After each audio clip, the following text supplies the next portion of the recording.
Where do the 12 tribes of Israel come from? Before a nation can be born, a family is torn apart. Jacob goes into exile. That's a big one. In part in fear of his safety because of what he has done and the role that she has played. Two sisters fight for the love of the same man. You can hardly read the text and not weep for her. Of all the major characters in the Bible, he seems to be the one who's kind of sneaky and is the best at deception. And a battle of wits will determine the future of the Jewish people. He who was a trickster becomes the victim of many tricks. You've got to deal with him on his own turf. You've got to take the battle into his territory. And the values that will come to define the Jewish people are formed. We have different destinies, we have different roles to play, different characters, and that's what makes us a fascinating, interesting, and creative, and ultimately successful people, because we are so diverse. It's a challenge to control one's destiny, as cousins, sisters, husbands, and wives all try to gain an upper hand. It's in the portion. It's Vayetze.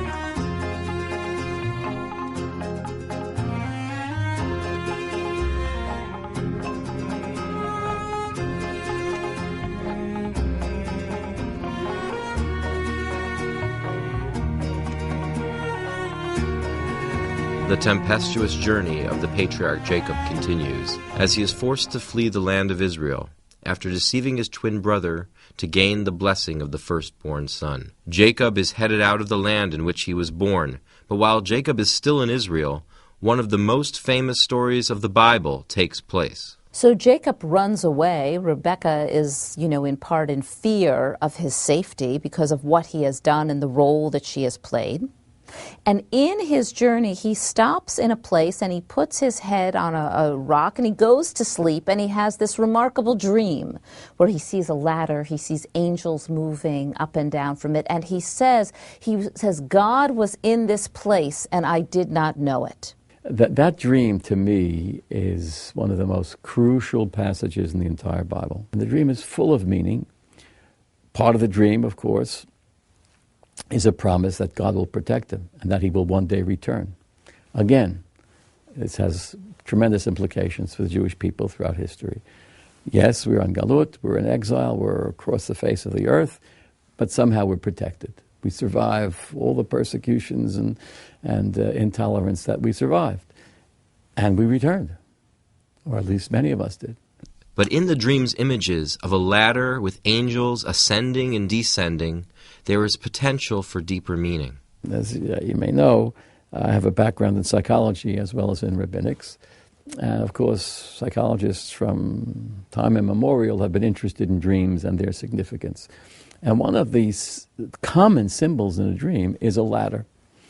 And therefore, it lends itself to multiple interpretations.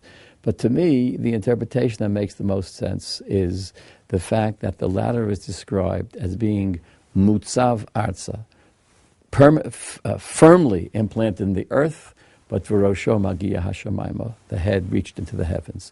And that to me is the essence of man. We're on earth, we're material, we're earthly beings, we're flesh and blood, but we have this potential to soar into the heavens. And on the ladder are angels going up and down. And to me, that's the name of the game.